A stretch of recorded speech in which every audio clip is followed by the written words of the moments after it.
Hey everyone, thanks for the interest in the teaser video. It was my first Remnant 2 video that I've made, and this will be my first build guide. Let's hop right into it. Alright, so Invader is our primary archetype, so we can benefit from the additional 15% damage bonus for enemies not targeting us. Wormhole is going to be our selected skill, mostly for the 300% damage boost that it provides to ranged and melee damage, as well as the perfect dodge mechanic. Hunter is our secondary archetype for the damage perks. Hunter's Shroud is going to be our selected skill. Most Monorail builds utilize additional weak spot damage with Hunter's Focus, but Hunter's Shroud is up consistently with the Monorail, given the charge time, so we're constantly proccing and reproccing the ambush buff. Legacy Protocol is our primary choice for Amulet.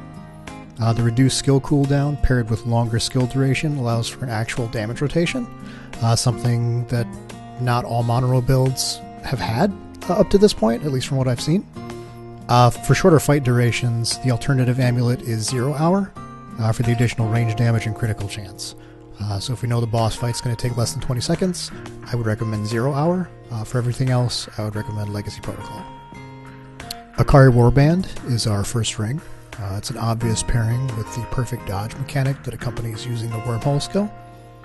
So basically this will be up 100% of the time. Bypass Primer to reload our Monorail on perfect dodge. You'll see how this synergizes when we do the DPS rotation on the target dummy, but it removes a major drawback of Monorail gameplay, which is the incredibly clunky reload. Probability Cord is probably the best DPS ring in the game. It's an obvious choice for any DPS build. Archer's Crest to make our firearm charge up as quick as possible so we can fit in our 3 shots of Monorail into our tight DPS window. We're going to be using Supercharger Mutator for the Monorail. This is really kind of the only option. Melee weapon, you can really use whatever you want. You're probably never going to use this thing, but I went with the Hero Sword for the quick animation in case I need another source of Corroded. We use the Corrupted Ruin Pistol, mainly for the Death Brand mod. We'll be using this before we enter any boss room, typically. We're going to be using Fetid Wounds Mutator on the Corrupted Ruin Pistol. This just provides a secondary source of the Corroded debuff. Alright, let's talk about traits. Alright, for this build we've gone with Fortify, Gifted for the increased skill duration, Long Shot, Untouchable, Vigor for the increased health, Endurance, Spirit for the increased mod generation, Expertise for the skill cooldown, very important,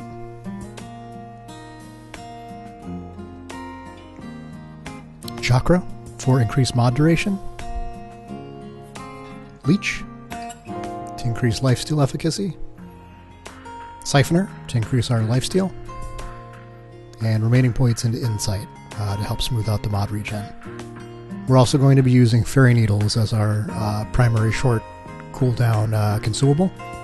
This also helps with smoothing out mod generation. We're going to be using Xenoplasm as our primary concoction with either mod power generation or additional health from Mudtooth Snake Oil, but Xenoplasm is a required concoction. Alright, let's talk about the Prism. For our fragments, we've got crit damage, range critical chance, and skill cooldown. And for the Prism benefits, we've got firearm charge time as our lone benefit. We have the Meta Fusion, which is weak spot damage and critical strike damage. Munitions, which is range critical strike chance, and ammo reserves. I like the Athletic Fusion for increased movement speed and evade speed. It just helps make the dodge feel better. Revitalize is health regeneration and skill cooldown. Skill cooldown is the important thing in this one, but the increased health regen is nice. And then for your legendary perk, we've got Sharpshooter. Alright, so let's head over to the DPS dummy and check out the rotation in action. Alright, so we're going to start by applying our Death Brand mod, then Corroded, then we're going to do a quick swap to Monorail, and then Hunter Shroud into Wormhole, typically off to the side, since a lot of times we're going to be using this before we enter the fog wall. And then we're going to expend our entire clip, and then we're going to Wormhole to re-up our buffs and reload the monorail, expend another clip, and then repeat. As we can see, this not only has tremendous burst damage, but the consistent DPS hovers around 15 to 17,000 consistent DPS, depending on what crits you're getting.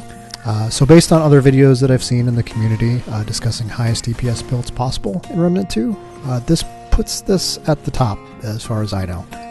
So in addition to the build, I've also prepared a document that goes over each boss in the game and includes notes on what skills to use, in what order, and how to enter the fog wall room, and also some notes on boss movements for each opener. So I hope all this was helpful, and yeah, take the builder, mess around with it, and enjoy.